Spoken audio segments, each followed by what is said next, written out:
I'm an artist, and I won't change a word of my play to pander to some commercial Broadway audience. Now, let me tell you something, kid. That's the real world out there. And it's a lot rougher place than you think. You gotta do what you gotta do. We can do the play. What? When? How? A single backer going for the whole show. What type of firm is it, Nick? I said, don't stick your nose in other people's business and it won't get broken. Charm. She's a great little actress, you know. She used to wiggle at this joint in Hoboken, you know? Pick up quarters off the table. That's with her. Hey! I'm a whore! I have a confession to make, Alan. No, don't speak. Don't speak. Don't speak. No, silence. Be or not to be. That's the way it goes. The play's in trouble. I don't understand the character here. Just do the line, Alan. No! We don't write like people talk. Shut up and read. Shut up. You shut up and read. No, don't speak. Don't speak. The monkey glands are working. You having an affair with Helen Sinclair? What? You're racked with guilt. I'm racked with guilt. Are you trying to make my part smaller? She'll get some new lines or I'll nail your kneecaps to the dance floor. I quit. Be silent. Don't speak. I think maybe I'll go and check into a sanitarium and get the help that I need. And we'll talk later because it's been good. Don't tell me you still think the world revolves around You. you. I don't think her spinal cord touches her brain. Come with us now, if you dare, down a rickety staircase into a dank, dark basement. What awaits? The Saturday Night Freak Show. Welcome back, ladies and gentlemen, to the Saturday Night Freak Show. Every Saturday night, the Freak Show happens. We gather to watch a movie, then we talk about it for your entertainment. You can find us on past episodes on iTunes, Stitcher Radio, Podbay FM, TuneIn Radio, Castroller, Player FM, but you already know this because you found us on one of these. Isn't it amazing? Or find all of our past archived episodes on our website, SaturdayNightFreakShow.blogspot.com, and you can reach out to us on Facebook.com/Saturday Night Freak Show, where we post all sorts of interesting things about the movie during the week that it airs. My name is Colin. I'm your host. And I'm surrounded by a bunch of internet radio superstars, including Travis, Brent, Tom, Sean. And tonight's movie was picked by Travis, and it was the movie... I chose Bullets Over Broadway by Woody Allen, my favorite filmmaker by far. Was that from 1994? Indeed. Something like that, yeah. All right. Yes. Yeah. So why don't you tell us a little bit about the movie? It is a 1930s Prohibition era story about a man trying to put on a play, but they have to get the mob to back it, and the only way to get the mob to back it is to have the main mob boss's girlfriend be at least what they're hoping is to be the lead in the play, but they're trying to, the producer and the writer are trying to like weaken her role. And it stars John Cusack and Dianne Wiest and Jennifer Tilly, Jennifer Ullman. Or Tracy Ullman. Tracy Ullman, Chaz Palminteri. Mary Louise Parker. There's a bunch of stars in this. We found Rob out Reiner. Yeah, Rob Reiner. After the fact, which we should have known this probably going in, that Dianne Wiest won the Oscar for this performance. Did. What was her name? Sylvia? No. Was it Sylvia Plath? No. It was... Helen Sinclair. Helen Sinclair. In God of Our Father. The most over dramatic. That's why I love this movie, because this movie's kind of like a jab at actors. It's the jab at the artist. Don't talk. Don't speak. Don't speak. Go, gentle soul. Don't. I love it when she's like, this is my favorite spot in the park. Right. In winter at 4:45. When she first comes to the theater, she's like, they're all just kind of hanging out, and she comes in, and she's like, look, the theater, where all the ghosts have passed, and she's like, Ophelia. She's got a piece she's got to do, yeah. Every performance of birth Yeah. Is that a mutt? Yeah, is that a mutt? I hate mutts. Well, I love the first thing she says is, "I'm sorry, I had a personal tragedy. My pedicure has had a stroke and like leaned forward on my foot. It had to be bandaged." But well, John Cusack, I mean, he's basically the driving force in this. Well, I mean, it's an ensemble piece, but I mean, he's the playwright trying to get this thing off the ground. But the question, I guess, that the theme that the movie seems to be dealing with, they're asking over and over again. Well, there's two of them. One, do women fall in love with the artist who creates stuff or the man? And does an artist create his own moral universe? Like, if you're only an artist, if you would actually, because Rob Reiner at the beginning sets up he poses the question that if there was a burning building, you can only save the last, copy of Shakespeare's plays or some anonymous random person. Yeah. You know, so they're setting up, does a woman fall in love with the artist and the man, and does an artist set up his own moral universe where he owes it to the art to do things only for the art and not for... Yeah, is art more important than people's lives? Which, I mean, that gets answered later in the movie because you see, the Chaz Palminteri character obviously feels... Yeah, he's willing to go the distance for the art, where John Cusack has a limit to it. Right. Yeah. He has a limit. And the irony is that those two characters are actually on the other side of that. John Cusack is the writer, but he's not willing to sacrifice everything. But is he the writer? Because once again, it goes all back to... originally I was saying that this is kind of at least I think, a very funny jab at real artistes. I think Woody Allen was quoted as saying once that if someone threw up on stage at Carnegie Hall, you could find two people in the audience that would think it was art, or who would call it art. So, I think Woody Allen just... So the beginning conversation between John Cusack's with his... What was John Cusack's name? The character's name? David Shane. David, yeah. He's with his wife, Ellen, played by... Mary Louise Parker. Yeah, oh, yeah. Oh, God. Very young Mary Louise Parker. Oh, yeah. Sorry. There's a one-man appreciation club going on right now. Really? Oh, no. I was going to say. More so than the rest of us. Holy Let's shit, just say I was going to say, one hand clapping over here. Well, in this movie, I know the answer to that. She's dowdy down. I mean, they're all in these 1930 or is it 20s? It's the I late think 20s. it's 30s. Yeah? Yeah, it feels like just after the Roaring 20s. Was it Prohibition 30s? Yeah. That's why they're drinking paint thinner. I think it's 20s though. Well, they have the hats, the bonnets or whatever. Hats. The women are wearing. Made me think that it was 20s. I don't know. It could be 20s or 30s. 20s or 30s. Whatever. It looks the same to us. Explicitly say. I don't know if they do. No. But that was one of the things that I was, thinking while I was watching this movie. It's like, Woody Allen is one of those guys. I mean, we saw Radio Days a little while ago. It's one of those things where he seems to have a specific, an appreciation for the history of things. He grew up in that. He didn't only, not like most filmmakers today that are just kind of going back and looking at the noir movies but Woody Allen grew up, New York in the 20s. You know, he's seen it. Or they had good researchers or something. I mean, the production design, the costuming. I mean, John Cusack jumps out of bed at one point and he's wearing it. We're like, what the fuck? Wearing a one-piece. It's a nice, one-piece, underwear. Oh, I wish they still have one-piece underwear. That'd be so awesome. You can, it's your undershirt and your boxer shorts, hooked together. It's awesome. It's for the summertime when you're not wearing the long underwear. The blank man underwear. So you would wear something like that? I would. Yeah. Yeah, hell yeah. Sure. I wear pajama pants. He's wearing it right now. Right now. Nothing Remember but this. It almost looks Travis's birthday. Well, it almost looks like what bathing suits look like for men. Basically. It's like old-timey bathing suits, yes. Yeah. So the beginning conversation...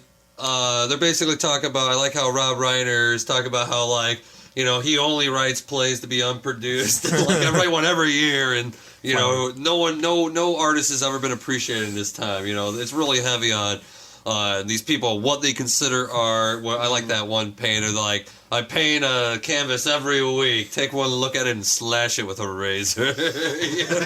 Yeah. If you're lucky, it'll be produced posthumously. Yeah, exactly. Yeah, Pussy. Oh my God, that's a good line. It's a very funny movie. I mean, that's the thing. It's that kind of. See, I don't want to say it's like a dry humor. It's funny. That's Woody Allen's humor, man. But it's not. It's quick. Yeah. Like it's humorous, but nobody stops. It's all dialogue. Nobody's stopping to laugh at it. Right. It's just it is what it is. No one's like the straight man that can like see what everybody else is doing. You Right, just hear what's going Right. on. You see the people say their lines, And there's a lot of talking over each other throughout the film. Yeah, and that comes from just even the movies of the 30s where that's what you want. You wanted to keep it active. If you look at like Fay Wray movies, like that's what I love about like Mystery of the Wax Museum versus like House of Wax. Is like Mr. Max. It's got that hey doll, it's got that everybody crossing talk over each other, and it reminded me of like the stuff that Robert Altman does a lot. I mean, like in his movies, like in MASH or in The Play or whatever, And I always wonder, like, how in the hell do you actually like, capture this? Because you have to have everybody mic'd, obviously, and then you can adjust levels later on. But they're playing everybody at like full volume, so you have to, as the viewer, kind of interactively determine who you're going to listen to. Right. Well, and I'm sure it's I'm sure once they start with the movie, I mean, they make it a dance. All the actors, they know exactly like the beat of the song that they're fucking coming in on. Yeah. So it's not such a jumbled mess where like you said, you can distinctively pick out one. In whichever, if you watch the movie multiple times, you could choose to listen to this guy, choose to listen to that person. Unlike this podcast at times. Yeah, for sure. But then, I mean, and not only like are there, jokes in the dialogue, but there's so much physical stuff going on too, just in the background and of every scene. And there's always at least like 3 or 4 people in each shot. And they've all got their own thing going on. I mean, you really can go back and watch it just for like each character if you wanted to. Yeah, because just like I always like, I just think Woody Allen really did. I mean, most of his filmmaking to me it really does represent the 1930s, 40s style because his camera. I mean, he's not so boring. Where back in the day, most people came from theater directing, so they put the camera up. They let the actors walk around because everybody at that point was so not used to the way movies were made, so they just But you're saying back in the day being like the 30s and the 40s. Yeah, you just put the camera up and watch the people move around, and because like you said, they had stage play. Right. But Woody Allen's at least smart enough to move the camera close in, pull back, do he's but it's still all the same shot. It is a lot of long takes in this, and that's what I wanted to ask. This movie's shot like he's filming a play. There's a lot of movement and anything. Is that his style, or is that specific to this movie because it is about a play? He doesn't do it all the time, but he does do it a lot. Just because like I said, he did like. As far as I've heard, if we want to get into just a tad history of Woody Allen, like Woody Allen, just straight up comedian, right? Wrote jokes for, oh my God, I can't remember the guy's name back in the day. No, I have no idea. Carson. The Tonight Show guy Carson. back in the day. Yeah. Johnny Carson. No. Jack Barr? No, not even the Tonight Show guy, but like the big, like really big shoe. Who's that guy? Merv. No. That's fucking Beatles around him. Ed Sullivan. Well, I heard. It's going to be a really great show. I'm hoping it's Ed Sullivan at this point. But so Woody Allen started writing jokes anyway. So he kind of got into movies on accident, just because you put comedians in movies, right? Well, then they're like, well, he made so much money his first film or two that they're just like, well, you direct it. You're the genius. You direct it. And he's like, I don't know anything about making movies. I better kind of look into movies. But he went like the way, like, I guess, I don't know. I don't want to say a scholar, but just like person that's like, well, who's this Fellini guy? Who's this? He actually studied movies, and you can see the progression of his movies. You can see. So I think when I think he does. Like I said, not every movie takes that like stage play, but a lot of the ones that he does that are a little bit more. I don't want to say surreal, but the ones that you could tell are more play-like. Mm-hmm. The dialogue's more play-like. Right. The people are more eccentric, and like he's got one called. He actually has a musical called Everyone Says I Love You. Oh, I've seen that. Yeah, that one really stands out to me, that you got the apartment and you really just see, people move around. But I think that's really just the style. Yeah, he just kind of... Well, I mean, the fact that he is a very visual director, but his films as a collective, to me, always do feel more like you could translate them to the stage and it would be the same experience. And most of that is, like, Annie Hall was a play. Right. Well, a lot of his scripts are play. Well, I'm sure when he writes them, he doesn't know what kind of finance he's going to get. Hey, this could be a movie or a play. If he doesn't, there's some Does movies. he write a lot of plays? Oh yeah. He's got tons of plays too. That I don't even know most of his plays. I got 3 books of his that are like the complete prose of Woody Allen, and those don't even necessarily have his plays. He's got one movie that it was popular as a play, then they made a movie out of it, but it really didn't make big waves. I almost didn't even know about it with Michael J. Fox, called like Don't Drink the Water, I want to say it's called. Seriously, it was like I want to say it was around the time of Curse of the Jade Scorpion. But it really just didn't make that. But yeah, he definitely has plays that are separate from his movies, and sometimes they cross. This movie got made into a play after it was released. That doesn't surprise me. Yeah, it doesn't. Yeah, because it was definitely written as play dialogue. It is. Yeah. Well, I mean, there's a lack of set piece action moments in his movies. I mean, it's all it is. We're setting the stage, and the characters are coming in and they're interacting with each other, and then they exit, and then you're on to the next scene. It's so interesting how, I mean, this is a movie with a play within it, right? So, you don't really learn anything about the actual plot of the play that they're putting on. It's just used for jokes throughout. No, you just know that, because, I mean, the only way they even really touch on it is, people are like, it's a good play, but it's a little stiff. This guy's kind of a good playwright. He's had 2 flops before. Yeah, but they talked about enough of the play, not enough for the audience to maybe get a handle on, all the scenes in it, but some parts of it are performed, parts of it are read, I mean, I know who the characters are. Well, I'm just saying that. It's very. What did we say Dianne Wiest's name was? Helen Sinclair. Helen Sinclair. She's. I mean, right. Her first scene, she's kind of like, well, maybe if I get to know the director, I can color up my performance, and that's what the whole movie's kind of about there, because she is placating to the ego of the artist. Yeah. Or here's the question we're talking about, right? The question at hand. She's placating to the ego so she can make her role better the way she wants to play. I never play. What's he say? Woman who's frigid. No, something in Virgins. Something in Virgins. Yeah, I never play Frumps or Virgins. Yeah, Frumps or Virgins. 30 tops. Yeah. So she's just, I mean, all she's doing is you're such a genius. Oh, your words. If only they were slightly different.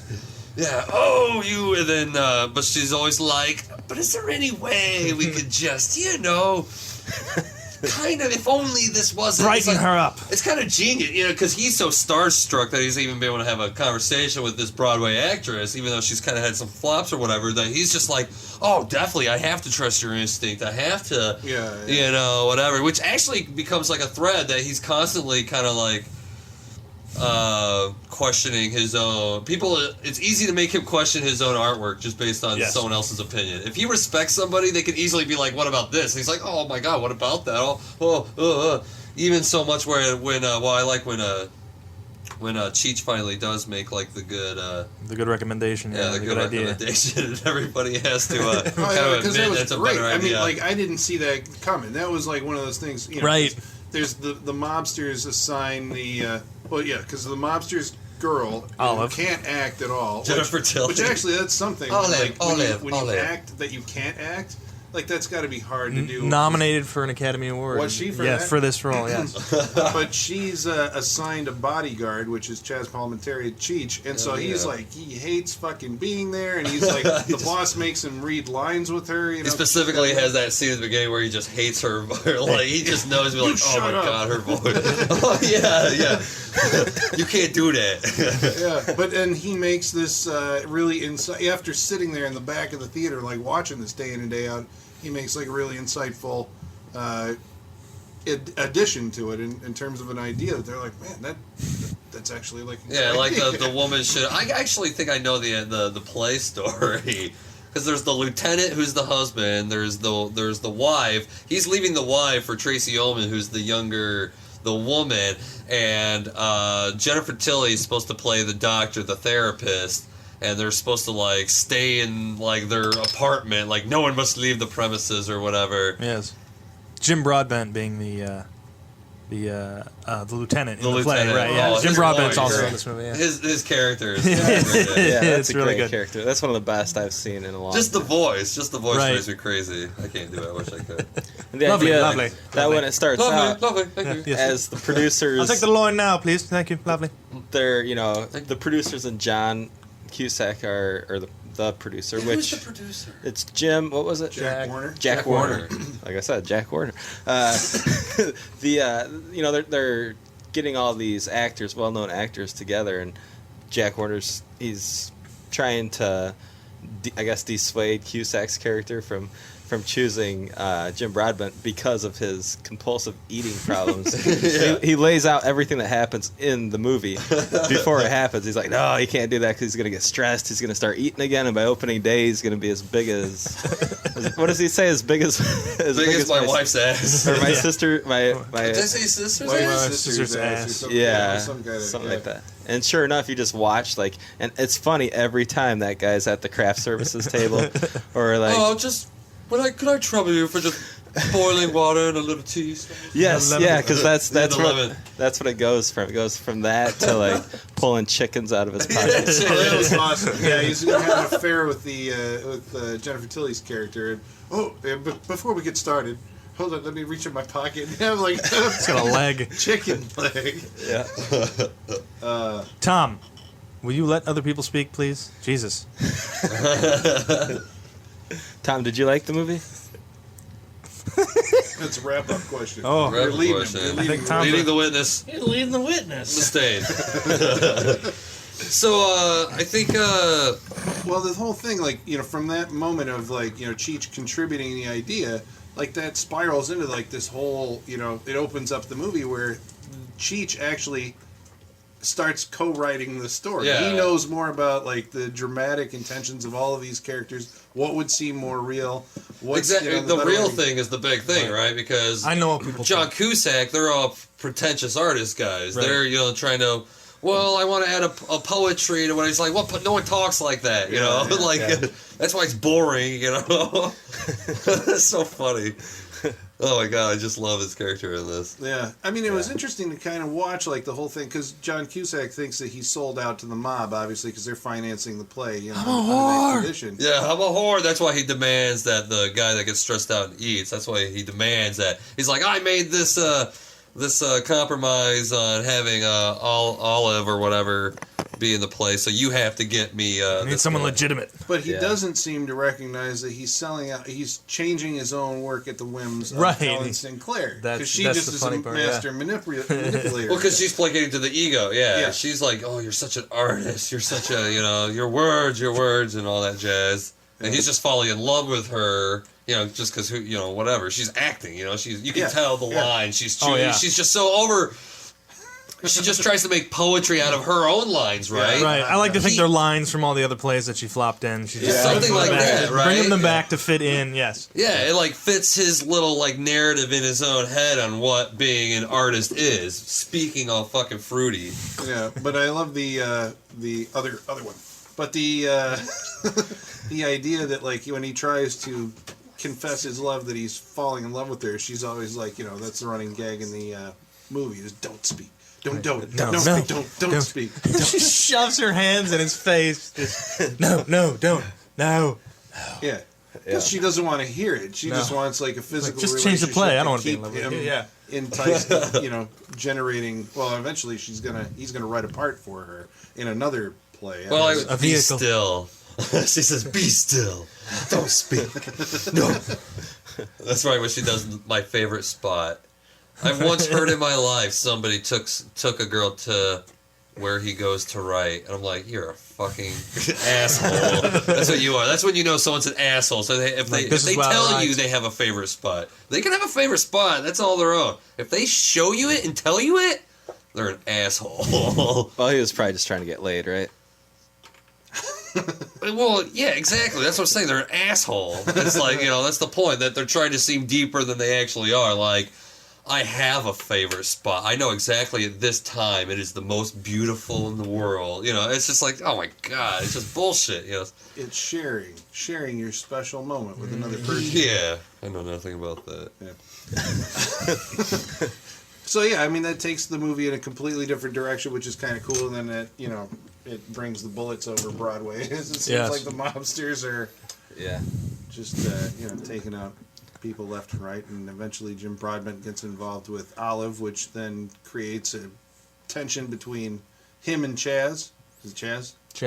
Chaz. What's his real name? Cheech. Where he threatens to kill him. I thought that was a really cool scene. Yeah. Braces him on the street. But he also he doesn't want to because he's like Olive's just ruining my work. She's not only is her acting affecting, just her being there affects it because, like I said, he wants this guy. This guy's a good actor. He wants him to be in the play. That's the best for the play. But he also he's the strong arm for Nick Valenti. He can't have him messing around with Olive. Right. Olive, charmed. And it's the best earlier in the movie where Cusack, they go and meet Olive for the first time. And he's in the background just, I'll cut his fucking legs off. Oh, he's having that whole conversation. Pull his fucking legs out. Burn it down. Glad to hear that. Oh my god, yeah, that's where the real humor. I mean, that's like the one straight, like I guess if there's a straight man moment in this movie, it would be John Cusack just looking at the angle from the mob. Looking at a normal man dealing with the mob. Because he's But that's an absurd situation. That's what makes it funny. But I always refer to the because I always thought like Kermit the Frog. He's the straight man because people are talking and he's making comments that to you, the audience, he's kind of being rude in their face, but he's the straight man. He's just making these observations like, oh God, I think I'll have a double of anything. I'm sick. I think I'm laying, I need to get out of here. He's saying these things, but it's not affecting anything around him. It is for us. It's almost like his thoughts, but not really, because he is saying it just because, but that's what... we were talking earlier that a lot of times Woody Allen, the people are just talking. No one's really paying attention, and that's mostly true. But John Cusack is kind of making these like, oh my God, I'm doing this. I got to do this. Yeah. So I would say that's the one moment. I like it when he goes to Nick and he's like, so what kind of business did you say you're in? He's like, the keep your nose out of other people's business kind of, so it won't get broke kind of business. And then there's all sorts of, there's great threats in this. I think he threatens he's going to nail somebody's kneeccaps to the stage floor. Yeah, I'm going to nail your kneecaps to the dance floor. Yeah. That stuff's great. It's fantastic. And I think personally, I think Woody Allen's one of the best at directing these like nostalgic movies. Yeah. No one... As far as what you're saying, like the staging? Just the look. Just the look of this movie being from that area, from the 20s and 30s. Because God damn it, dude that did Rocketeer Cap. Yeah, Joe Johnson. Joe Johnson, his is a more fantastical, more colory, more... Where Woody Allen, I don't want to even compare it to The Godfather. It just has that more... He's not, it's dark, it's more dimly lit, it's, you could tell... The lights coming from above. Right. There's that scene where they're watching the play at the end where it's John Cusack and then Cheech comes up and down that hallway? Yeah, down the hallway. Dude, that's underlit. No, but that's beautiful. Like Chaz Momentari's in darkness the whole time until the guys come from the back. That's great. And like John Cusack's just barely getting hit by the light above him. Oh, that's gorgeous. Well, that kind of goes into what I was going after earlier. It's like the look of, having seen a couple of his movies. I mean, you were saying it was because he lived in that period of time, and I'm like, either that or he's got a good memory, or they do research, that they're recreating. How old is he? Or 70? 70s or 80s by now. I don't know what he was. I think he's 70 something at this point. But yeah, he couldn't have been around in the 20s. Well, but he was a kid.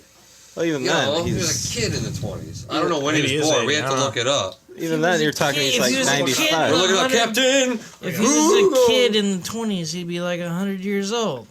Well, I don't he'd know, be like dude. 90. We're just trying to figure this out. Well, at least that he's maybe 1932. It's close enough. Close enough to the era where close enough. You can see remnants of the era. 10, 20 years later, but maybe I'm not his goddamn biographer. He's got an interest in that era. But now we have this kind of, and I'm not saying that this is bad. I'm just saying it's an alternative. It's like there's a more fantastic. It's kind of like the Captain America kind of 1940s, or the Rocketeer 1940s is like a stylized, idealized version of it's the way you want to remember, or the way you want to think that it was, more than the drabness of Right, it's what it swinging. actually They're was. going to the South Seas Club, like it's you see in the kind of the shinier version of it. Yeah, Well, I'm sure. This is, I mean, 1935. There's nothing wrong with 1935. that, you know? Yeah, it's close enough. He was born close enough. 1935. That's sure. Still had pictures and stuff hanging around in his house. Yeah.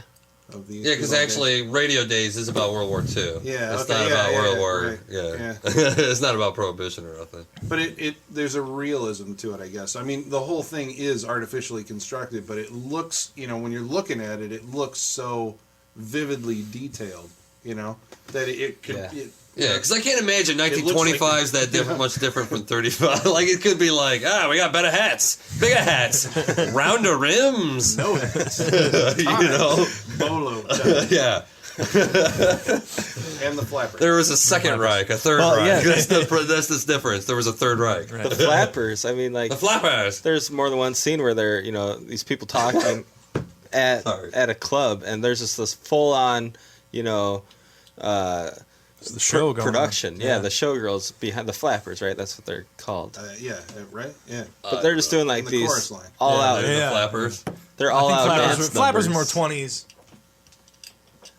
That. Yeah, so sorry, podcast people, you can't see they're a little that. bit more like dancers, Yeah. but just like that. Can girl. Sorry, no. That that level of production value, like in each one of these scenes, because it's really just focused on these three people talking at a table. Yeah, there's a whole. You're right. There's a whole production going on behind them. Yeah, and it looks good. I mean, yeah. Well, even what you're saying about him being a, good director. I was thinking when you said that about the staging, but it was that just kind of idea that like he would take these long extended takes, but be able to move the camera and the characters around in a way that it's not like wide angle master shot. Right. That kind of gets boring where the people walk in front of it. The camera actually goes over here into a 2-shot. And then they walk over here, and then we widen back up, and we Go come over over the here. shoulder. And so you've gone to 3 or 4 different camera positions within the set, in the different close-ups or wide angles, but it's all in one long take. I mean, it kind of gives the impression, I guess, that, like we were saying before, that it plays like a stage play because you're able to watch these people perform for an extended period of time without a cut. Yes. Right. For sure. And they do say he brings out the best, specifically like in female actresses. Woody Allen always brings out the best. Was it it's just very weird. He writes well for them? I think so. Maybe he just knows how to talk with them. I don't know what it is. He just because he's gotten Mia Farrow Oscar. I think got Mia Farrow an Oscar or at least an Oscar nod for Broadway Danny Rose. Yeah, I always think that some of that. Oh, go ahead. Sorry. Well, he got Kate Winslet, right? Or Kate. Which British- Kate is it? Beckinsale. Just this year, right? He just gets so many people. Dianne Wiest won 2 Academy Awards. Just so many working with Woody people Allen. in his movies get nominated, whether it be Sean Penn for Chaz Palminteri for this movie. They have, it's like Quentin Tarantino. He's somebody who can allow actors time to actually act like long form scenes, where so many movies are that we watch are made up of short moments. Here's the person walks in, delivers this exposition, gets out. Yeah. Where this is what are you trying to say? That we need to be downtown by 5:30? Exactly. Let's go to the next scene. Right. Cut. Yeah. Car chase. It's creating the sense of action by the fact that the scenes are short and it keeps on moving. Where this is we're actually going to play stuff out where characters can interact with each other. Yeah, let's sit here for a little bit and watch. But I love it though because this is it would be they cool have funny dialogue just back and forth, back and forth. And just that's the thing; funny it's dialogue. never boring at that point because you get the dialogue It's when you're never sitting there. boring. Right. And the thing that it does that I think is great dramatic writing at all is when characters have a motive that's the opposite of what they're saying, of what's coming out of their mouth. And everybody in this at some point was guilty of that. They were sitting down having a conversation where there's stuff I'm insinuating, or there's something that I completely mean the opposite of what because this is what I want to get out of this. But we're never explicitly going to say that. Right. Yeah. Yeah. That may have just been Captain Obvious, but Well, no, and I think that if you don't tune into that the first time around, I mean, at some point you're going to, but I think, again, that's replayability because it's that much more entertaining when you know that's what's going on. I can't tell you how many times I've seen this movie. Yeah. I just can't tell you. It's great. You start to learn the dialogue to this. You start to anticipate the answers like, oh my god, what are we drinking? It's paint thinner. You know? You just go back to just to hear dialogue again. I mean, like you said, go back and watching, for specific characters, and like there's stuff you can miss going through and watching this the first time. Just juicy bits of dialogue. I mean, Jim Broadbent's tossing stuff when he's off screen on the stage and he's saying lines. I mean, it's funny. It's definitely got that rewatchability. And it's just amazing. Like within the film, they use the same joke over and over, and it's funny every time. The don't speak, no, darling. That's funny. They find a different angle to present it each time. With a good payoff at the end. Yeah, like a brilliant payoff at the end. It's great. We'd say with that, like Cheech, the playwright that is John Cusack is basically using all his stuff. Yeah, the ghostwriter. Right. At the end of it, because he can't stand having Olive ruining his play. Our play. He whacks her.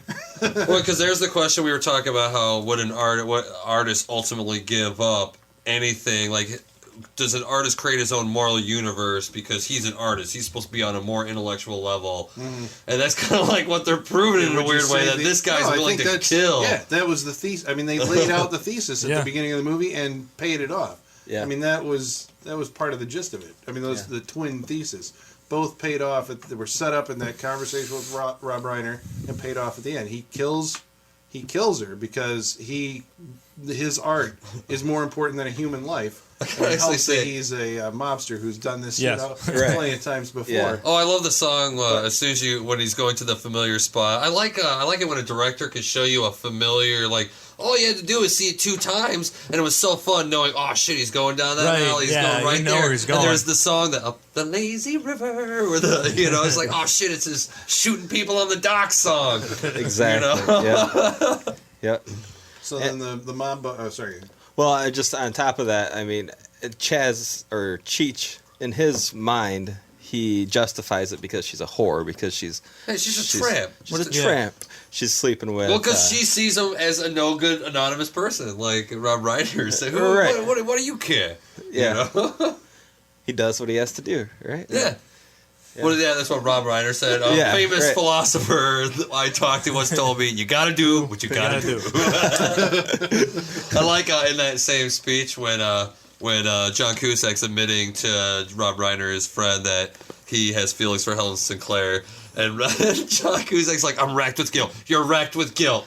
I'm racked with guilt. You're racked with guilt. That's what Rob Reiner does best. Yeah. He repeats things in a really hilarious way. Yeah. You're racked with guilt. You're racked with guilt. Like, once again, they're buying into their own, like, artistic idea of what the human drama that's playing out. And see, that's a great scene to go back and watch now, because you know that Rob Reiner is having an affair with Cusack's girlfriend, Mary Louise Parker, at the time when he's like, well, you got to do what you got to do. You're racked with guilt, I mean, yeah. Which he's trying to prove to himself he's an artist by not having a moral compass, by choosing his own, whatever. I've been actually having lots of arguments with people nowadays about if we live in a black and white world or a gray world. And, I mean, I think that's kind of what's going on here. An artist creates his own. He's so in-depth that he should be able to, Well, it's kind of funny, too, and I don't know if he was just doing this because he was sleeping with Cusack's girlfriend, but the whole, I'm a real artist. None of my stuff has ever been produced. No, I think they're convincing themselves, right? Oh, yeah. If they're not famous, good enough to actually get their stuff produced, then they're true artists. Yeah, that's why they said that no artist has ever been appreciated in his time. You're a genius, of course you are. Because normal people and intellectuals find yourself incomprehensible. You're a genius. Oh my god. Yeah. There's so many funny little jokes like this. I like when Dianne Wiest, she says, my husband once told me blah, blah, blah, blah, blah. Which one was that? Oh, I don't know. The one with the mustache. But Cheech does kill Olive, and then Olive, make sure to I just want you to know, you're a horrible actress. Always 4 shots. That's awesome too. Like, is that that's a little bit more? That's excessive. That's but come on, excessive. I mean, he had a thing. Hey, come on. What are you talking about? What is that? What is that? 22. Yeah, but a great hitman, wants to do more. Plus, back in those days, you got to make sure to like fucking hit open a vital organ, or it ain't so much just you shoot at someone and they die. It ain't like a poison tip bullet. Like, he is a good hitman. He makes sure split open he's dead. the intestines inside the stomach, get that shit spilling out. You fucking going through the ways you die by a gunshot. Like, pow, pow, pow, pow, pow. That's fucking Then she falls into the. If I was a hitman, I'd shoot you at least 5 times. I want to make sure you're dead. I don't want you to suffer. I want to make sure you're dead. Kind of like really like abruptly violent for the movie. Just that idea. Oh yeah. That's what I like about. It's kind of, it really takes that. Oh, we're having fun here. But hey, dude, even at the very beginning, the very first shot. When there's those guys, they're like taking some crates or whatever from these guys, and then they just fucking blast them. It's like, what are you guys doing? Kill those fucking guys! Yeah, what are you waiting for? Kill those guys! But I think that the second time it happens, I think it's funnier. I think. yeah. When he shoots, what's her face? Olive. Olive. I was laughing. Chom. I like that she had an extra little olive yeah. sound to her name because she's artistic. Olive. And you don't see anything. You hear the pop, pop, pop, pop, and then you hear the splash of the water, and that's that's what you get.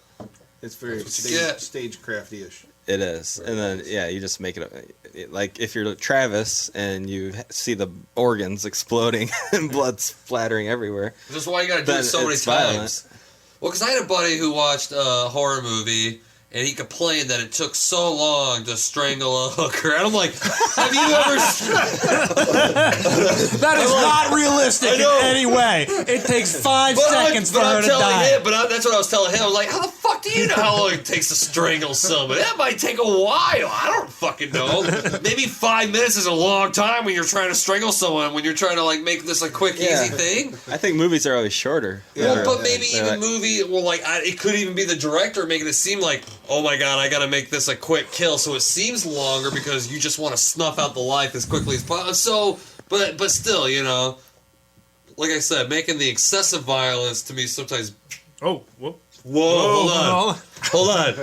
News of the match. Tom's gonna speak on this. They validate the extremeness of the 4 shots later on at the end of the movie in the review. Well, that was funny. That moment right there, folks, was like Chaz Palminteri speaking up for the first time in the theater. That's what that was. That's what that was right there. It sounded like Marlon Brando. Excuse me, but I had to... When that guy did a thing... Say something. He did 4 shots like of the violence of the when I was, he's like... When I was during the theater, there were gunshots in the background, which accentuate the violence of the character. Well, that was actually she's getting shot, though.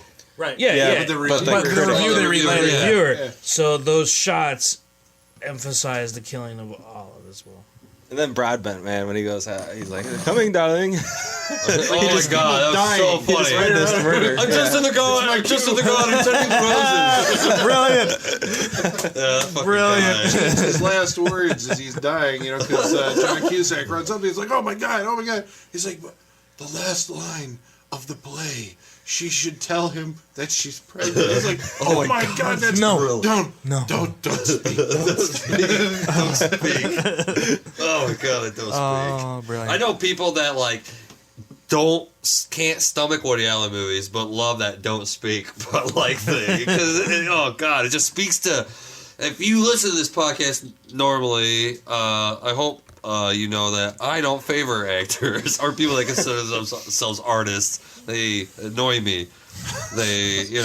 So I just think this movie does such a great job at really demeaning that and making everything they try to make so poetic or romantic is actually kind of undermining it, because that's actually what the original word for an actor, I want to say, from Greek was Hippocrates or something like that. Oh. Because these people, they're liars. For a job, they are liars, Right. So to assume that they're any less than that, they're extremely great liars, so much that they make millions of dollars. So to think that they're anything less in their personal life would be a great, over. Well, it's that separation between like maybe the actor who in this movie. I mean, obviously it's taking digs at them. They're all very full of themselves, and that was what makes it amusing for us to watch them. And the separation between the actor and the art. And I'm not saying the artist. I'm saying like the art, the response that you have when you watch it. It's like obviously his play does go on to be a thing. After it's been mauled and manipulated, and it evolves from like his original concept. But it's even better than he could have ever done. It's better meaning that like the response from like the people who go see it, they are seeing some kind of human truth to it. It's enlightening or entertaining or something like that. I mean, that's what it's like. You have to have actors to bring that stuff to life. So it's like, I mean, I have respect for it. Well, I mean, watching this, it's funny, because of the way that they're full of themselves. But you still have to like. It's funny how surprised everyone is, even Cusack, when the understudy starts going in for Olive, because he's like, "Oh, the play. There's a human element to it now." Like everybody. You can't put like, a script on stage and get that. You need someone up there reading it. Yeah, exactly. But before that, like even the producer, he's like, they're not going to notice. It doesn't matter. It's just, it's a small part. We'll take out some of our lines. And that's kind of like, I think that's the Broadway audience. They're like, this is supposed to be good, so we're going to like it no matter what, And then when they actually do see something that's like actually good, it's like blowing all of their minds, because it's going to be like the greatest play ever because... a cheech. It came from a real place. It didn't come from a hoity-toity, like, trying to make a point. He's not trying to make a point. He's trying to make it more like real life. He's trying to make the situations, like, whatever.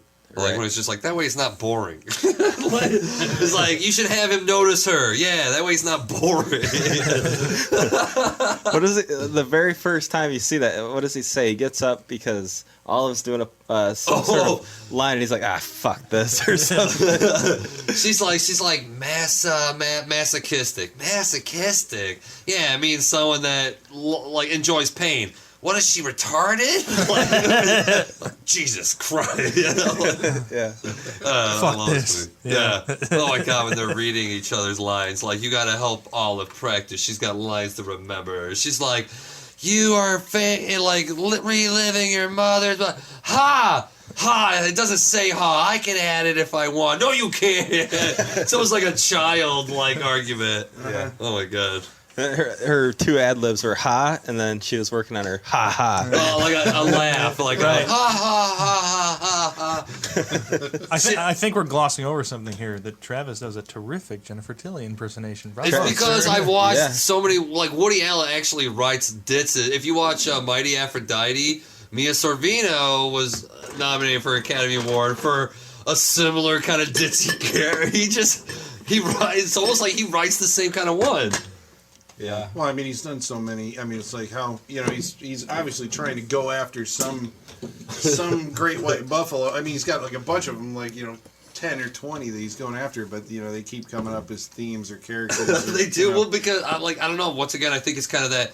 Well, I don't know if he does like a movie a year, right? I mean, he does. Yeah. Like ever since he started, he's got like at least 40 movies, if not more than that. Yeah.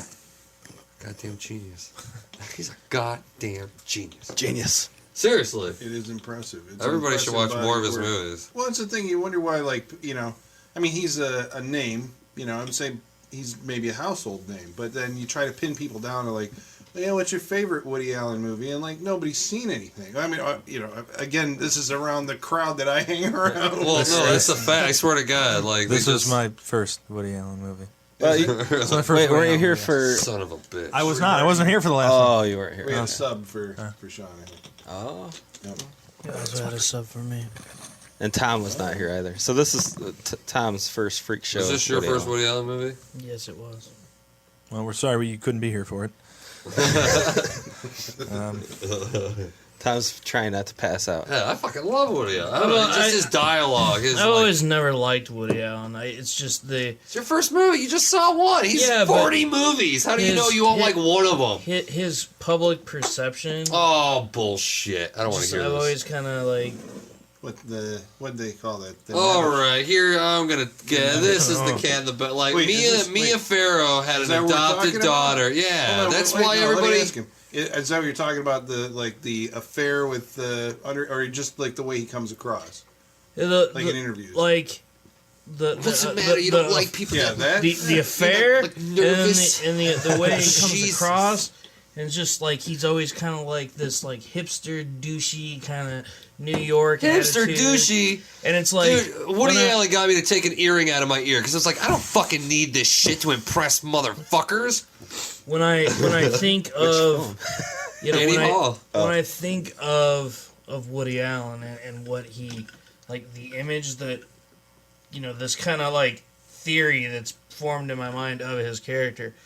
Upon watching this movie, like it only, like I saw that in this movie, like in the way he wrote the characters, like that they're all like little balls of neuroses bouncing off of each other. Or? No, just the whole like, just really just the artist. But he was jabbing at it. I don't. Yeah, but then he was John Cusack, Well, that's no doubt about it. Well, I mean, he wrote the movie. Yeah, I mean. So, like, he is John Cusack, so he's representative of John Cusack. But then John Cusack's cheating on his wife, and, like, is kind of like... I mean, it's just... Every one of his movies is about... You have a decision to make in your life. And when your life starts to change in some undetermined way, it makes you question the existing relationships you possibly have.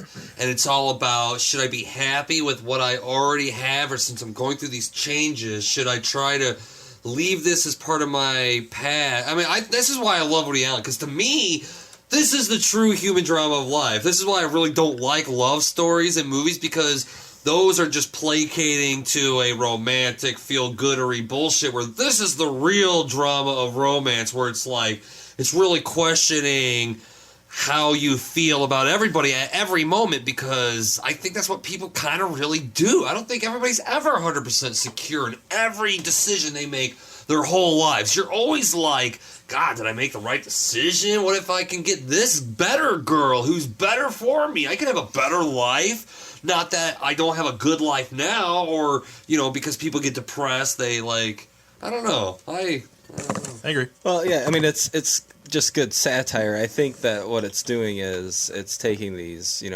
seemingly ridiculous characters on screen, but it's everything that they're going through is real human situations. Yeah, like Olive. Okay, the reason Olive is going to fuck around with this actor, even though she's got this big mob boyfriend or whatever, is because she says just in like one scene, she's like, oh, you said you can like get me other roles or whatever. This is Olive's thing. She just wants to fuck her way to the top, the way like tramps do or whatever. Right. So yeah, everybody has a sort of neurosis or like a type of like just selfish aim. But I think that's the thing that makes character interesting, right? I mean, that's you try to give your characters that so you build drama. Because who's perfect. Right, but But it does add like that flavor and makes people seem more realistic. Right, realistic and relatable, yeah. This is what's missing, I think, from so many of the movies that we watch that all seem like that they're cookie cutter, things where the motivations are always, you take out the, trash? Garbage? No, like, there's always like, some character experienced some, catastrophic loss in his past that makes him either angry in some way. I just saw Godzilla where there's a guy in that. It's like, it's like, okay, so we can check off these traumatic things from childhood. It's like, so they're tropes that you go back to. You just have to change what's the trauma. But they're always going to be some kind of trauma that defines this character. And that's the only thing that pretty much defines that character for the rest running time of that movie. I'm not saying Godzilla, but this is, A lot of movies. A lot of the movies that you go lot to. of movies. Where this gives you, like, you know, people who are three-dimensional. They have, like, a whole bunch of stuff going on. Where Well, they, like, trip into faults. Where they can, like, realize almost 2 or 3 times that, like, oh, my God, I made a bad choice. Oh, my God, I made another bad choice. Oh, my God, I thought I was going to make the right choice again. And it makes them more human. I think that might be it, because that's what Woody Allen, like, when he's in his films, that's what he's so worried about, the decisions that he's already made and how it's affected his life, like you said. And, like, that's the same, you know, I mean, we see it in Broadbent after, like, they almost, like... His movies are also about how people fall for people they think are wiser than them. The teachers, because it's easy to fall for someone you think is smarter than you because you're just so, like, bewildered. You just give them so much credit that you forget, you know. And it seems like these characters are making these decisions the first time around without really thinking of the circumstances. And then it's only later that you see these scenes where, you know, Broadbent's at a restaurant eating a whole bunch of different, you know, meals, and he's ordering more potatoes, and he's just like, what have I done, you know? Because, I mean, all this shit's coming down. He's got the mob on him now, and, you know, he's really considering the consequences at that point. Fuck with a mobster's woman. Yeah. At that point, it's too late. So then, I guess I'm coming back to Tom's. You know, Tom was saying that he didn't like Woody Allen, or the public persona of Woody Allen, and it carried over into the movie. I guess I'm just seeking clarification there. Like, what? I mean, if we're saying that, like, these are people dealing with, you know, all of these different. Again, I keep saying neuroses. Maybe that's not the right word to say. Narcissism. I mean. It's kind of the reason why I don't like M. Night Shyamalan films, where it's like he puts himself. All right, in now the we're role. gonna fight. Okay, that's he puts himself in I'll the give you that, that's role. I'm fine. like, I am the God and Savior of the world. It's just like, but he does do that. Fucking a narcissist son of a bitch. Sometimes smart people have to do that, though, I just because fucking hate that. That's the only way. The only way they actually get to where they are is look at Buddha, right? Let's get crazy about this. Wait, Tom. If you have no ego, you would never be the president of a company without ego. You'll never be an actor or a singer without ego. There's no way. You're not an artist without somewhat of ego. Right. You don't try to spread your own beliefs without having some sort of, like, I think people either trying to validate your own existence, or you think you have something to give somebody. Well, yeah, but I mean, specifically in this case, it's like we're talking about, you know, I mean, the M. Night Shyamalan thing, I'm thinking like Lady in the Water, where he makes himself a writer who is basically God, or, you know, whatever. Or he's going to write something that's going to save the world. That's super narcissistic. But in this, it's a satire about these type of characters, where the guy, you know, the John Cusack character, like, we're supposed to laugh at him at certain points. Right. Like, that's self-deprecating. Right. He's looking at himself and saying, here's the shit that's wrong with me. Well, see, I don't even think that necessarily, because, okay, I've been watching Woody Allen movies my whole life. I still can't necessarily say... I'm pretty sure this is a character. His whole neurotic... It's a character. That's what makes Woody Allen a comedian. He's created a neurotic character. I've seen, like, straight interviews with him where he's not like, guy. Jeez, this is crazy. I don't believe this. You know, he's not that, but that's his character. Like, Jerry Lewis doesn't just walk around like, oh, lady, you know. God, I wish he did. Oh, so do I.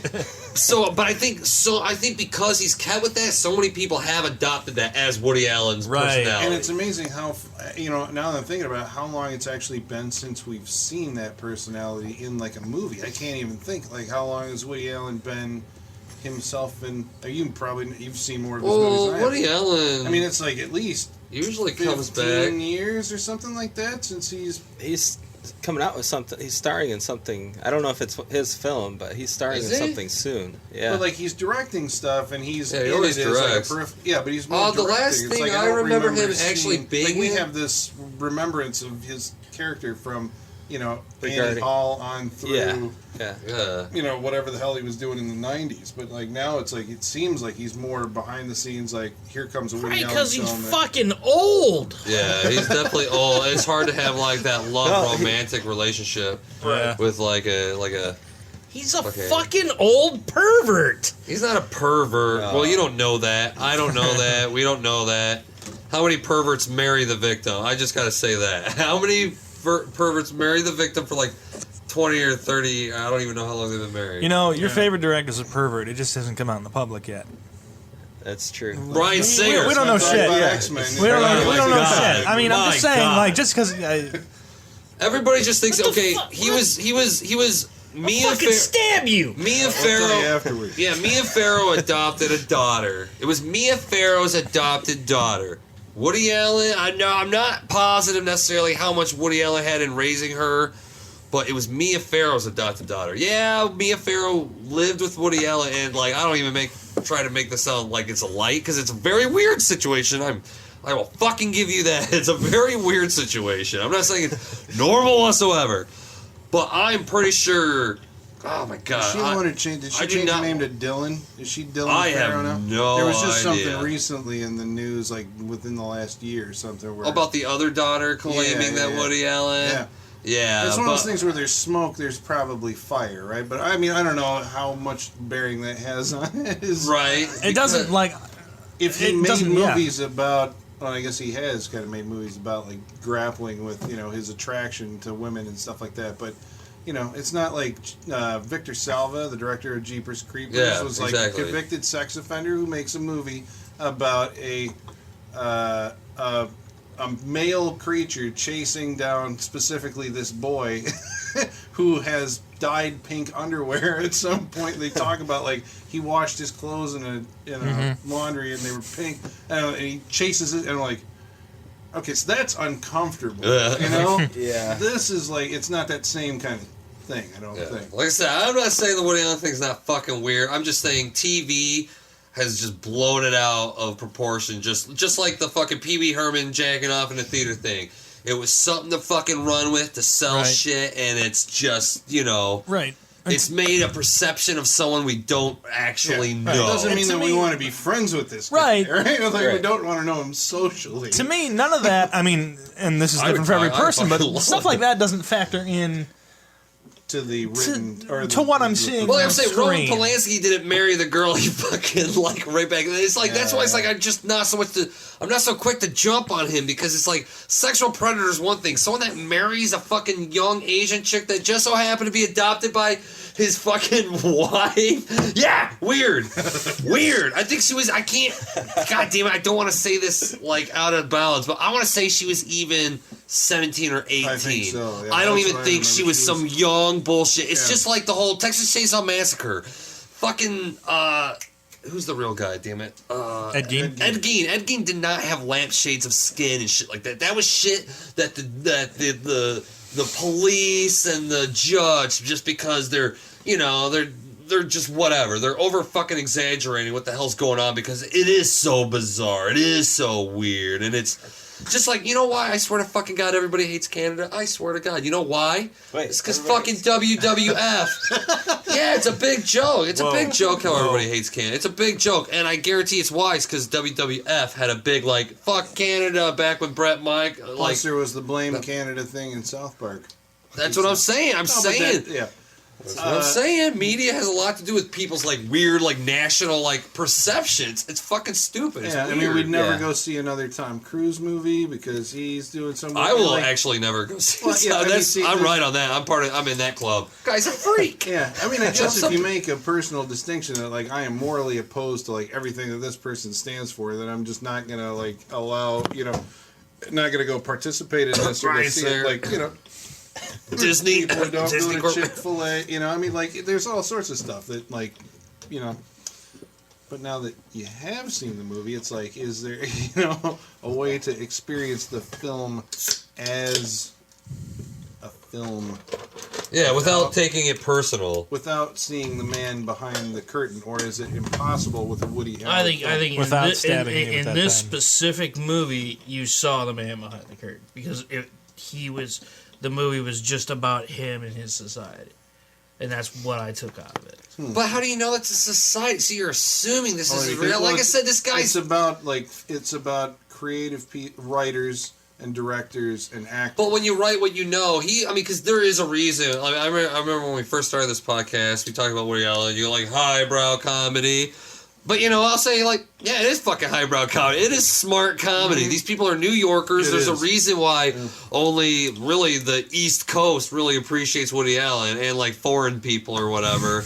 Just because... Well, it requires patience. It requires attention. But most of it's downright goofy to me. That's why it's I don't think it's that highbrow. Really, a lot of the dialogue is goofy. But he's just kind of saying bizarre, random, goofy things that... But it's not Godzilla. I mean, the stuff that you look at... Godzilla. The stuff that makes fuck tons of money at the movie theater, is diametrically opposed to this. I drank so much, I puke! That's the comedy. Yeah. And again, I'm not saying anything against this other movie. I think you have to, in a perfect ecosystem, would support both. But unfortunately, I think the way that the market is shifting, these type of movies get less screen time. They end up playing at some theater at some at a major metropolitan city center, and they don't come out to the sticks. And so people in the sticks get Godzilla. And, whatever else is the big thing that, came out last. And we are America, so we've always appreciated, the John Wayne. And we don't like a neurotic, I find. I find a lot of people just don't like a neurotic, where I think it's funny. I think it's funny doing the... Who's a modern-day neurotic comedian who is... Almost nobody. Most comedy now is Will Ferrell, Danny McBride, where the people are overconfident. They're overcompensating for their own self... like a Zach Galifianakis. Loathing. I don't want to say loathing, but like a self. Pick a word. Pick a word. Any word. Yeah. Well, you said self-absorbed. Are we wrapping it up? We probably should. It's wrap up time. Brett. Oh, hey. Whoa. Come on down. Dinosaurs. There were no dinosaurs in this film. Oh, boo! I just want to preface that it's your I want to choose the right word. It's your classic Woody Allen film. I think if you like Woody Allen, some of us don't. I think that it's totally, and I do, by the way, but I think that it's everything that you want to get from one of his films. I think that he does have a satirical, narcissistic look at his own world, and I think that, or just in human behavior. I mean, I think everybody has these, little quirks about them. And I think that he shines a light on it, and I think he does it in a very entertaining way. I mean, you're going to laugh your way through this film. You're going to get a good story. And, yeah, I was pleasantly surprised by it. All the actors, these aren't people that you see for the most part. I mean, like Cusack you do. But you don't see them playing these roles on a regular basis. I mean, Cusack, he almost has to have something written, or he's just got such a strong acting style. There's something written into his contract where he's like, I'm going to be John Cusack no matter what I do. And I do feel that. I mean, I think that maybe that coincides with Woody Allen's personality too a little bit. But at least in this case, it does. But I would definitely recommend it. I thought it was a lot of fun. And I even want to watch it again just to see everything that I missed. Tom? Sean. Well, I haven't said a lot. No. Mostly because I don't really have a lot to say. You're not deep. I'm not just joking. This was a movie. I watched this movie. It does exist as a movie. It existed as a movie. This is true. I didn't find it funny really. I mean, I didn't laugh. I didn't find it funny. I got everything, every message, every little quirk. I was watching it. I understand everything that was going on. You sound like me. But it was a movie. It was a particularly good movie, like a well-made movie, well acted. Okay, dialogue's sharp, dialogue's You don't witty. like the mob stuff? I did kind of like the mob stuff. Fuck. Come on, that's what I'm talking about. It's a good mob movie. Like if anything. There was some good mob stuff going on. Thank you. Fuck. Come on, positive. You know, it wasn't a bad. You know, like it wasn't bad watching this. Like I wasn't bored, right? I wasn't particularly entertained either. So it's just like, well, it's like if you're channel surfing and like the Weather Channel's on, you're like, it's something on cable. All right, it's there. You know, you can watch it. I particularly don't like Woody Allen as a human being, right? You don't know him.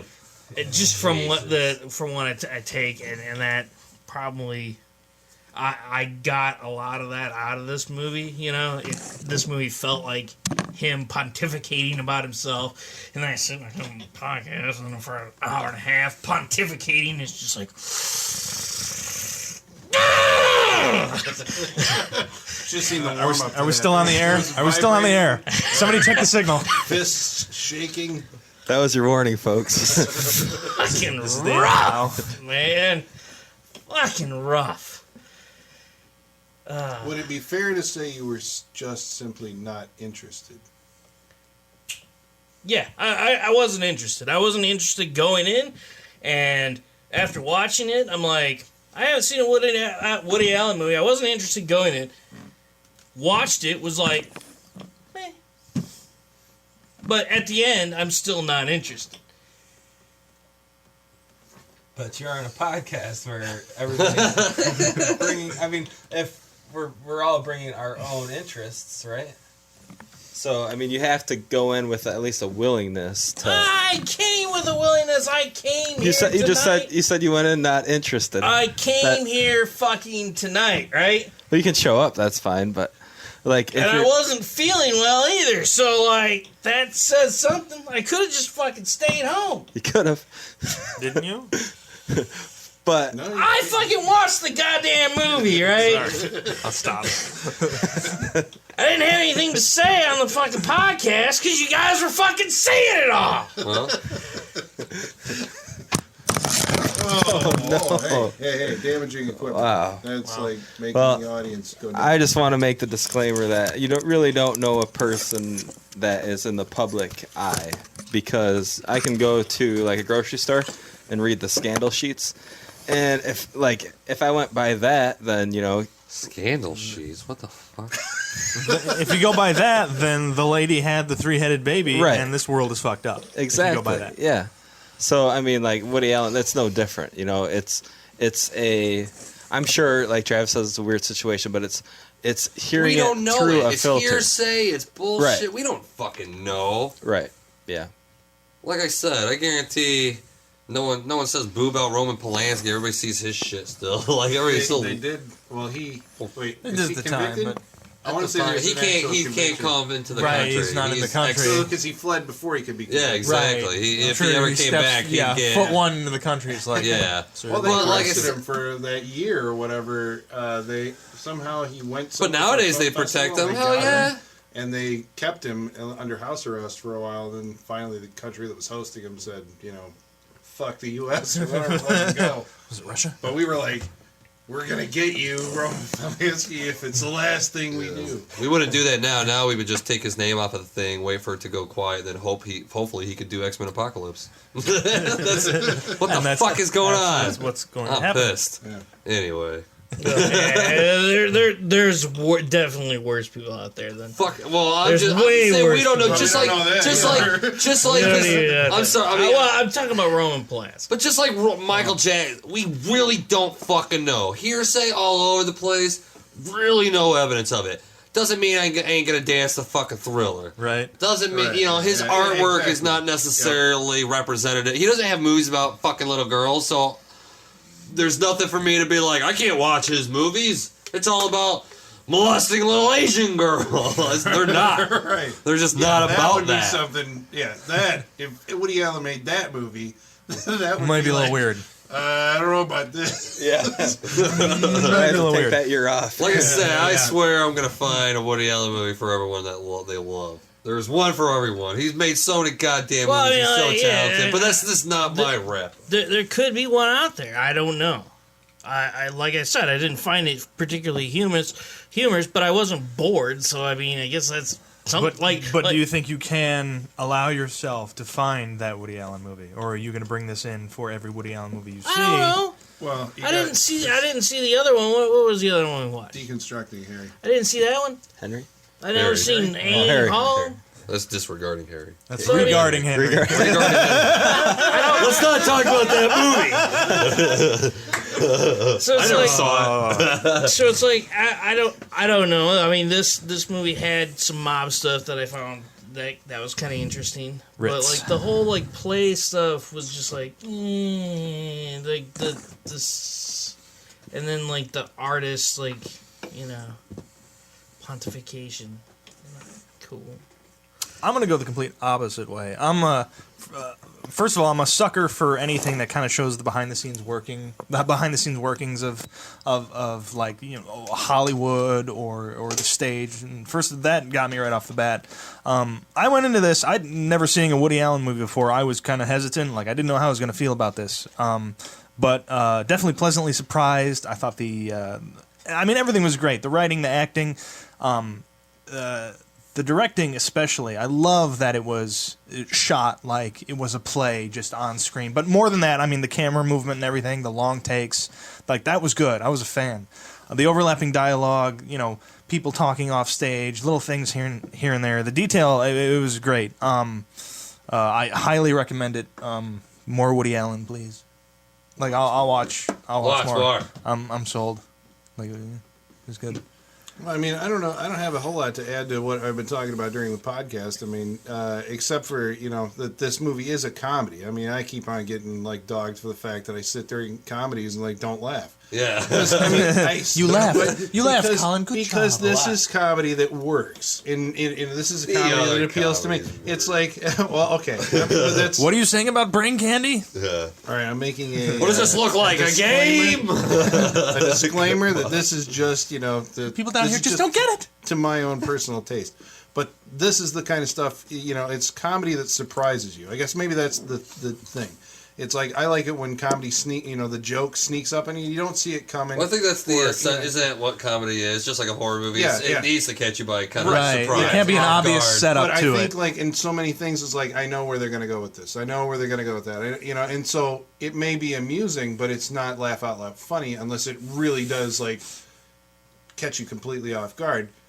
This kind of stuff does because it's very human. So I'm going to say it's absurd, but it's not absurd in an airplane kind of way. I mean, it's absurd in the human natural.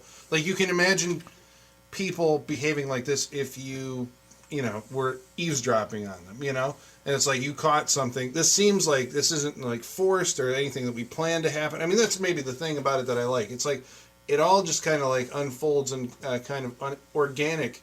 Did I say inorganic? An organic way where it just kind of, it seems to be comedy born out of the moment that it's happening, which is kind of cool. I mean, Woody Allen is Woody Allen. The name, he's been around for 40 years because he delivers consistently good stuff. I've seen enough of his material to know that it's consistently good. But I can't say that I'm interested in everything. I mean, the guy makes 40 fucking movies. He's going to eventually hit something that you are interested in. And he's going to do a lot of, unless you're on his exact wavelength, he's going to do stuff that you don't respond to. So, there's that. This one I did because I think I share with Sean I like the behind the scenes of the creative process, actors and directors and all that stuff. I mean, I'd give this a definite recommendation. See, I think, I don't necessarily think Woody Allen, like I said, puts himself into everything he does, but I do think, a writer writes what he knows. If you're a writer focused on, Woody Allen does have a lot of movies that are focused on the idea that he was strictly a comedic filmmaker. He learned about making films, which made him want to make better films, more insightful films. And then people were kind of dogging him for like, hey, what the fuck happened to Bananas? You know, what happened to, you know, we had all these crazy zany, now you're starting to get artistic. But he's like, I'm just trying to, you know, it's like, you people said you wanted movies by me. I'm trying to give you good movies. I think it's like, what, like the first 10 or 15 years, he does something like a broader comedy, not unlike like a Mel Brooks. Well, really, his only like broad comedies are really... What's up, Tiger Lily? No. Well, that is, but that's like, it's not his movie. I mean, it is, but it's a Japanese movie completely overdubbed with his dialogue. It's great. It's like Japanese spy movie from the 60s. But like Bananas, Sleeper, I would say Play It Again Sam, even though Play It Again Sam touches on some more human elements, because that was a play, I want to say. So... yeah, I just like the idea that his movies do talk a little bit about art, because as an artist, he's someone who kind of like grew into it accidentally. He didn't mean to become a filmmaker. He didn't even know he liked filmmaking, you know? Started comedy.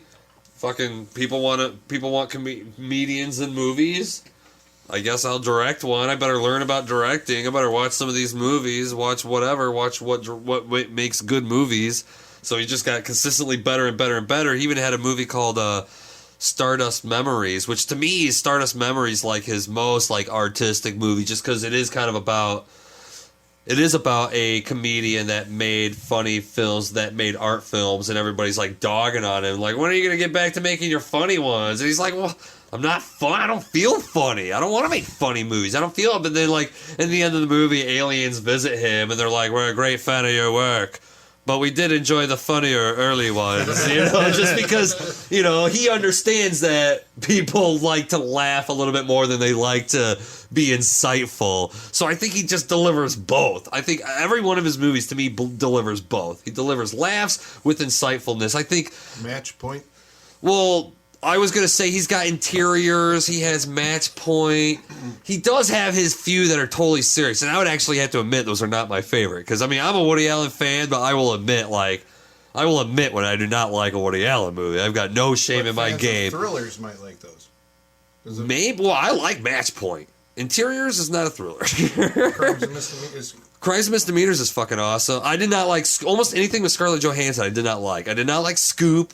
Even though I thought it was going to be good with Hugh Jackman.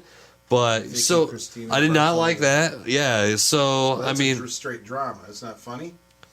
I can't even necessarily remember it. That's how little of an impression it made on me. Sometimes, wait, man, when you're making a movie every year, hit or miss. Yeah. You know, it's for different people. Sometimes he's catering towards a different, like, idea or...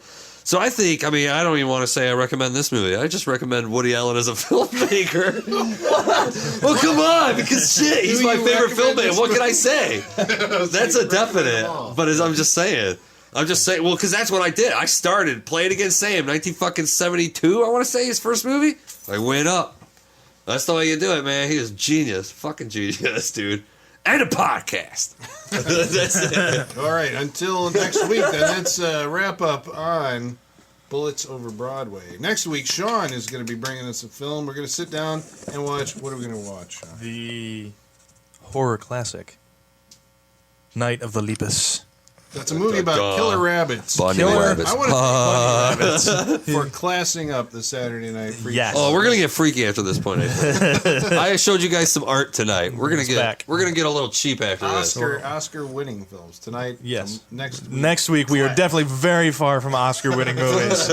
Very far. All right, so that does it for us, and we'll catch you again at the same bat time, same bat channel. Whoa. Same freak time, same freak channel. Well, same whatever. freak time, same freak channel next week.